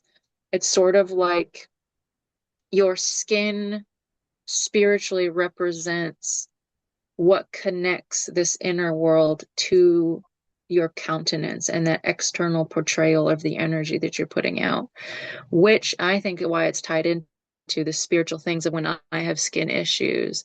It is a manifestation of whatever's inward and the connection point between my inner world and my outer world. And it can be biologically the connection point between my inner world and outer world manifesting, and spiritual, the condition of my inner world and outer world meeting in the place of the skin. So for this, I guess I'll continue this. So it's Ayin, Wav, and Resh. So your skin or exposure is about seeing and fully knowing and experiencing the connection point to the beginning or the source.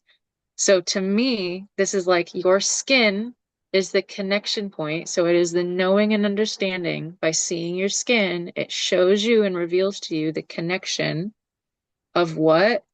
The source. So the source of spiritual conditions, the source of what things are flowing out of.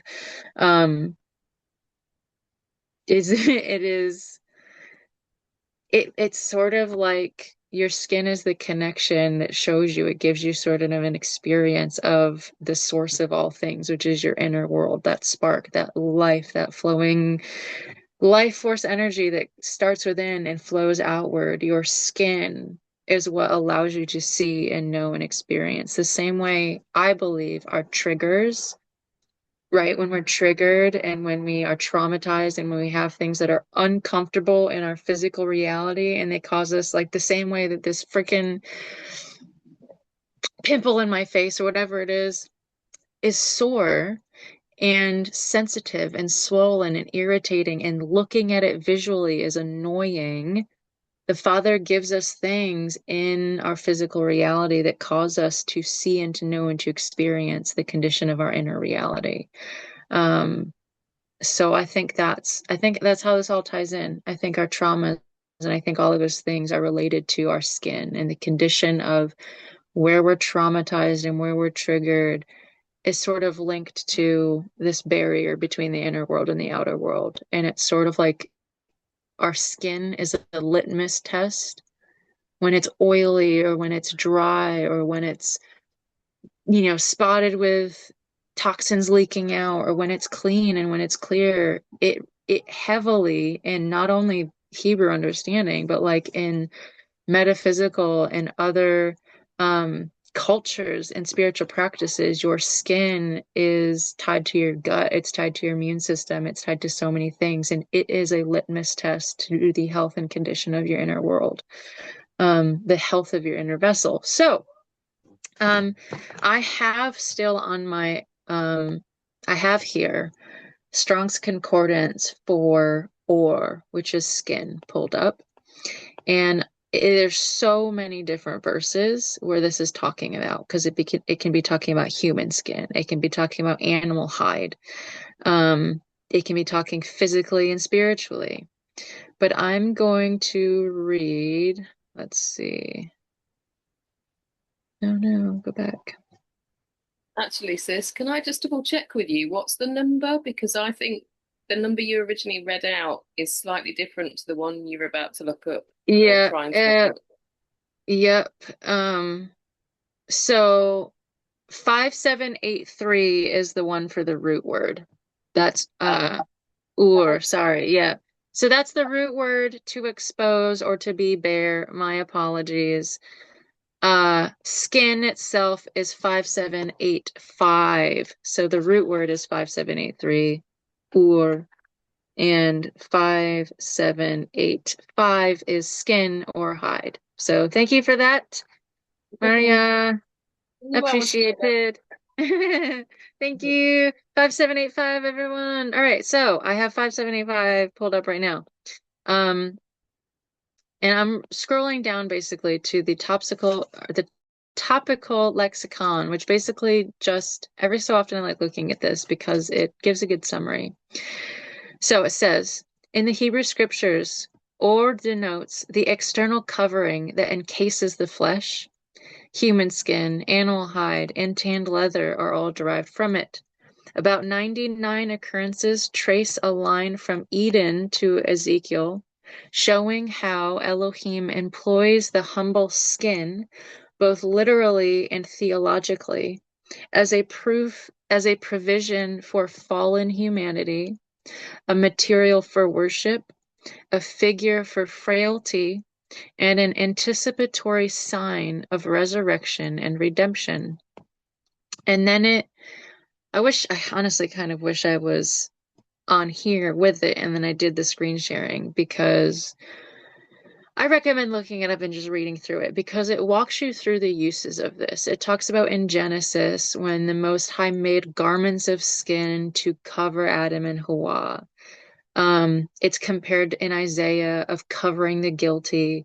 It talks about the skins of the sacrificial system, how they were used in the tabernacle and places of worship, places of containers, and then the different, like going in Job and the attacks of the boils on his skin. And it talks about vulnerability, affliction, lamentation. It's tied to vanity and beauty and identity.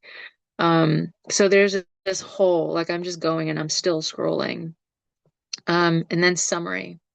From the coats Elohim made in Eden to the leather shields of the tabernacle and the prophetic vision of resurrected Israel. Or, which means skin, tells a redemptive story. Skins hide shame, house holy vessels, portray human frailty, and anticipate glorified bodies. Each use woven into the unfolding revelation that Elohim himself provides the only sufficient covering for sin and the ultimate renewal of our flesh. Which, y'all, when I opened up today and I talked about the process the Father brought me through and why I wrote down, I will be made whole and I am being made whole, and what the Father was speaking to me, that even my tattoos will be gone someday, not because I am going to take it into my own hands to try to fix, because I'm going to pay someone money to fix my shame that I made mistakes and I damaged my vessel, or because it ties into my glory in the kingdom, no. But the damage that I did by my own hand and my own will be restored, just like all of my mistakes, just by all of the toxins and the things, the same way that my soul and I will be in completion.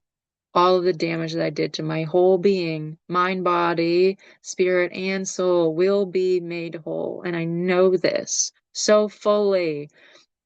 And that's where I was talking about in the beginning of this, of just this promise that the physical vessel will have the physical vessel will come into agreement with the spirit that has absolutely no bondage in the physical reality, a spirit that has zero chains, zero shame, zero sin, zero bondage, a spirit that is a being that is fully alive, like Messiah was fully alive and dead to the flesh in entirety, can move from one place to the other, vanish without a trace. Messiah walked on. I mean, there's so many different things that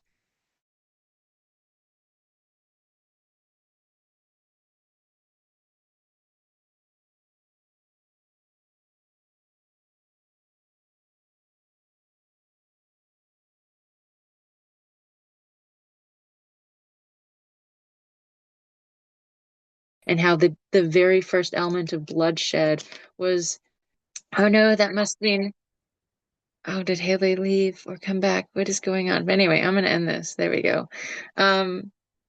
It all ties into me of what the Father is teaching with skin and with face is the skin is the litmus test for what we're putting out and for the condition of our inner world. And all of these things will be made new. And where right now we have different facets of our being that are displayed differently because we're in time and space. And the Father has different facets of his nature that are displayed differently because it's broken out into the trees and the birds and the bees and me and you and all of creation. One day, the Paneh, the split faces, will all become the face, and there will be no separation or distinction from the inner world to the outer world. It will all be one. It will be echad. The skin will be whole, and I think this is all tied in together and all of that. So anyway, Maria. Well, I have a little bit of a testimony and it links in with what you were talking about. When you were talking about skin, and I agree with you, my skin reacts when I'm stressed, when when I'm in those kind of weird places. And you've seen how my skin can react. But this was to do with my son, and I'm not going to go into all the details because I'm conscious that this is being recorded and it'll be on YouTube and everything else. But he visited me the other day and he had a band-aid around his nose. And my first thought was, has he been in a fight? I was like, what have you done? And he said, I've got a spot. I'm a teenager. I've got a spot on my nose and it's really red. And I was like, and you decided to put a band-aid on it? And he was like, well, it's the only thing that was going to cover it. And I said, well, it looks like you've been in a fight. And we were laughing and joking about it. Anyway, we had a few other conversations, and one was around somebody that he's put on a pedestal in the past, that he has people pleased around a lot. And obviously, that is a generational thing in my family. People pleasing was massive. And the conversation that we had, it didn't sink in the spirit straight away. It was more of a fleshly conversation. Then after he left, I was like reflecting on it, pondering on it. And it made me realize that the conversation we'd had showed me that he was not willing to bow down to that person anymore. He was saying no to them.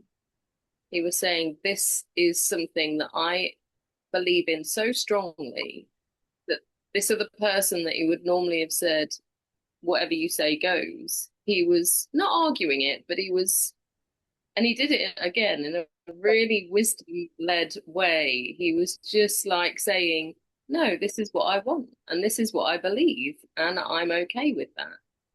And when you said about binding up the wounds, I thought about that band-aid on his nose. And it was like, when you said it, it kind of put the last puzzle piece into the whole thing, which was Yah was binding up those wounds of where he's put people on pedestals in the past. And he's released from that, which is... The alarm bells went off as soon as you said about like a skin affliction and I was just like, so that was the first thing I wanted to say. But the other thing was, and this made me smile when you said it, the total amount of the gematria on those was 222, right? And we were talking about Genesis and the skins and whatnot. If you look at Genesis 222 or 222 in particular, it talks about when he made the woman from the rib. And to do that, he had to open up Adam's flesh. And to do that, you have to cut into the skin. So when you said it, I was like, wow, there's such a link to what we were just talking about there with the skin and the bone and the flesh and how, and when you also said right at the end, how there's like that connection point, it's like it's bringing everything back to the beginning. And I believe, I know you feel the same, I believe that Yah is bringing us back onto the ark. He's bringing us back into the covenant of man and wife. And that skin thing, and the other thing, first thing that popped into my head when you said skin was it's a covering. It covers all of us. So just needed to share that. Yeah, it's perfect. It's absolutely perfect. Thank you for sharing. Yeah, for me, what the Father has sort of revealed, like just in my, like this is just my personal thing, this thing in my face, where it is, what I've noticed, the Father has so definitely shown me that it's something that's been there. The root in certain conditions, but the root of what is there is not meant to be there. And that itself is leaving and is being restored because I now know that it has spiritual ties and it's not just to do with toxins in my body and it's not just to do with these things. So I know that the enemy fights hardest right before the defeat, that there's this like, so for me to have this experience of in my face of this thing that there's always been a weird sensitivity in this exact area, but I've never had it be this bad. It just makes me feel even more that all of this is because it's being excised for the like the last, it's just it's being burned away. And I think it has spiritual roots and spiritual ties. And like I know Chesed Yahuah will know, just even since he and I have been together, which has not been that long, the amount of internal sludge of just not even necessarily like wickedness and sin, that I just have bad habits of harming other people. Like the Father got those habits out, but just the sludge of shame or guilt or fears or the false faces or whatever else it is, like just in recent weeks, having a lot of that stuff come out and be resolved and find healing that I didn't even know I needed. So I think this is sort of like the physical evidence of my vessel saying, you know what, Mom, this thing that's been a problem is not going to be anymore. Yeah, love. The popsicle. One of the ones that I bought. Why can't I have one of those, like, yogurt things? What? There's like orange. Because it's ice cream. It's you can No, have, please. Addie. Please. I'll give you After some lunch, you can't bribe me with cuddles. I love you. You can wait. Okay, then no cuddles for the whole night. No cuddles for the whole night. Right. Listen. You can have one of the popsicles that I bought, or you can wait and we can have lunch in a little bit. Then I can have one And then of you can those? have one of the other ones. I'm gonna go make myself Jamie toast. No, you're gonna wait. Okay, my call's almost done, and then we'll do the whole lunch thing. Okay, wait a few minutes. All right. Okay. You want to say hi to people? Oh yeah, Addie's here, guys. We have to do this cup thing where we draw. Hey, put them back in there. Put them back in there. So anyway, we should wrap this up real quick, and then we got to do that. Does anybody have anything to say? Any comments before? Okay. Hi. Hi. So in this thing, I have pieces of paper for every individual, apart from Just Dan and Liliana. Hold on. Apart from Just Dan and Liliana, who will be going, stop, please. Who will be going to the immersion event. Children, adults, doesn't matter. Everyone's in here. So everyone, each family has, I think, proportionate times a chance of winning. Mackenzie, if like one of your kids are chosen, obviously you will talk to them and decide how that all works out. But anyway, this is Addie's gonna reach in and pull out a name, and This is basically to sleep in the glamping tent. There's a bed and there's a futon, there's a fridge, there's power outlets. You would be able to go to the bathroom in the very nice outdoor outhouse that's out there versus the rest of us will have like an actual outhouse with a sink that will be going in. So there's some perks just to winning this. So, okay, stop, please. I had these organized. All right, so I'm gonna have Addie. If you guys are ready. Oh, you know what? Actually, I'm gonna pray. What I'm gonna do is I'm gonna pray us out. I'm gonna pray us. Oh no, my battery's getting low in case I disappear. All right. Well, I'm gonna pray us out real quick, and I'm gonna pray over this that whoever's meant to get it, that the name is drawn. So we're gonna do that. All right. Father, thank you so much for this time, for this study, for these conversations, for your scriptures, and for your language, and for the ability to study these things and to fellowship with you and to seek you in greater fullness. We thank you for all you're teaching us. And we ask that just this would be just the start, that you have sowed seeds this morning, but we would continue to water and nurture these things, that we would chew on what you've taught us, and that we would allow it to soak into the core of our being. So we thank you for this fellowship, Father, and we surrender to you our minds, bodies, spirit, and soul for the rest of this day. And we ask that you be with us, that you guide us, and you strengthen us for your purposes and for your glory. We ask that as Addie pulls the name out of this cup, Father, that you would bless the individuals, the family, whoever it is meant to be staying in that glamping tent. It just work out according to your ways and your plan. And we know in your word, there's so many circumstances where lots were cast in this circumstance when there is no right choice, that there is no better choice in our understanding, but Father, only you know. So we are surrendering this name to you and the immersion weekend. We thank you for this study, and we lift up all these things to you in the name of your son, Yahushua HaMashiach. Amen. Amen. All right. So I also have it Amen. in a Hebrew cup, which is really cool. So this is like what the blessing that they would say before drinking wine, which basically translates to I have it written here. It's Baruch atah Adonai Eloheinu melech haolam bore pri hagafen, which basically means, blessed are you, Yahuah Almighty, King of the universe, who brings forth the fruit of the vine. So we have it in here with the Hebrew, and so you're just gonna reach in, Eddie. You can't look. Oh, hold on, wait. Wait. For shake it up, shake it up first. No. Okay. You have to shake it up first. Put like a I gotta folder on shake it. top of it. Yeah, there we go. Okay. You're shaking it. Yeah, you have to Okay, be girl. fair. Shake it up. I'm shaking it because Annie did get her hands in there. All right. So you're gonna cover your eyes or close it. You're gonna reach in and find one piece of paper and pull it out. Right there.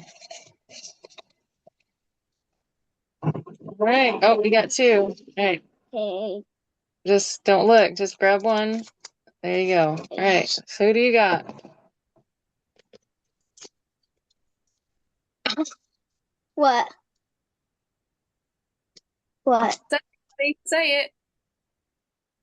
What's it say? Oh, yeah. Oh, Oh, man. What? is that classed as a fix? What?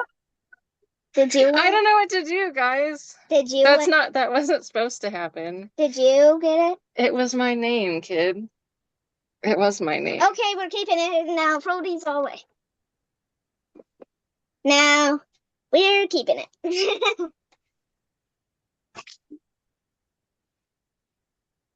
It's up to you. Are you happy? It's complicated. I know you're happy. That doesn't help me though at all. Why do you not want it to be us? Because it's a very nice tent versus sleeping in sleeping bags on the ground. So You come deserve it just on. as anybody else. I'm not letting you do this. Okay, listen, I prayed about it, and About what? Jess, I will say, Jess, the property owner, specifically wanted Bobby and I to stay in it, and I was like, no, I'm not doing that. Prayed for We what? got a whole bunch of stuff, and then Prayed for- before, Addie was like, I really want it. I want to sleep in it. I haven't got to sleep in it. So I'm sitting here feeling defeated, honestly. A You belated guys Peniym. should. I think you guys are putting a lot of work, like you're doing all of the physical work to going into Even this. Mackenzie's So coming and she could be in it. Well, that's not the result. I was thinking it was going to be Mackenzie's family. Me That's what too. I was thinking. That's what I I thought. was so thinking it's going to be Mackenzie's family. Like, I was wanting it to be Mackenzie's family. And I want it to be yours. There you go. You got your wish, kid. Don't do this ever again. Okay. Ahayah. All right. Well, that is very interesting. Jess is going to be thrilled. She literally, I was like, I'm going to take it to the team and we'll find, I was like, someone will stay in it. I promise, but it probably won't be us. We'll find somebody. And then now I'm going to have to tell her, 'cause actually it's going to be. Oh gosh. All right, guys. Well, you guys watched, okay? It wasn't me. I promise. I didn't want it. I didn't. What I'm really looking forward to, I'm really excited for you guys to see it because I stayed in this once before. This is like, Mackenzie doesn't know this, but I think Haley does, and Maria, I think, does, maybe. But well before Hesed Yahuah and I ever even closely got together, there wasn't even remotely on my radar. We were just so fully in the friend zone on my end. He received a Mine too. dream.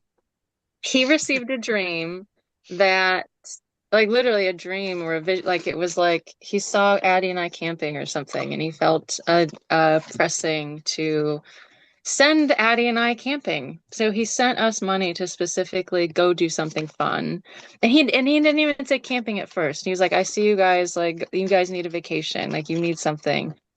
And so I was looking for two things. I was looking for an animal safari because I know Addie loves animal safari. This was a period of my life when I had no idea, like I was so healing and so broken and detached from everybody. So I was Animal looking at animal safari? safari, yeah. I was looking at animal safari, and then I was looking up camping, and I stumbled upon Jess's property on Airbnb. It just popped up as this glamping tent that was absolutely gorgeous, and 5 minutes away is a drive-through animal safari where Addie and I got to drive through. Addie and I got to hold a baby kangaroo, and we got to see baby capybaras, and we got to hold a baby sloth that was like this big, and this whole experience is because Hasedia, who had this thing, and he listened, and he sent us where he paid for us to go where to Jess's property. And here's this whole thing. And this is where our immersion event is. And now we're married, and Haley had a dream that we were married. Oh yeah. And I told so Full anyway, circle, anyone? it is a yeah, it's a whole full circle moment of like Haley just saw into Jess the and his future. land, and yeah. I love Glamping it. is your honeymoon. I think it's where I guess, babe, we're meant to stay in this dang tent. I And guess. I don't I'm know. rejoicing in it because it's really very beautiful and I can't wait for you guys to be there and to experience the land. And yeah. Well, Maria, I know you're not gonna be there. We'll Hey, miss you, but yeah. time in Missouri, and I'll be honest, I got my little cats, and I could not do that traveling just for a weekend. It would be just ridiculous. Yeah. Yeah. But thank you. Yeah. Oh my goodness. Everything's so good, and now I'm excited, and now I just get to look forward to the Airbnb, I guess. It's so funny. I'm going to be happy with it. I'm going to rejoice. I'm not going to fight it. I'm just going to be happy. And this study was great. I'm so grateful. It was my vulnerability. I didn't want to do it. And I'm so glad that I did. I really, like, legitimately, when you were like, here, just checking that I'm going to do, and I was like, I really don't want to. Even on the phone with Hasedi this morning, I was like, what if we just, I don't know. I don't know. I was feeling not to do it, but I'm glad we did. And I'm glad that it resonated with more than just me. And it was more than just my issues being what we're talked about, that my skin condition was just the doorway into what the Father was going to do. And we weren't just focused on my wonderful skin condition. But I'm also, guys, I'm so grateful. Like, this is just a beautiful example of like the Father can speak to me through my skin condition, through spiritual dumps. like the whole thing about bodily systems and whatever. Like there's beauty in the ways that the Father can speak, and I'm grateful that He can speak to me even through acne.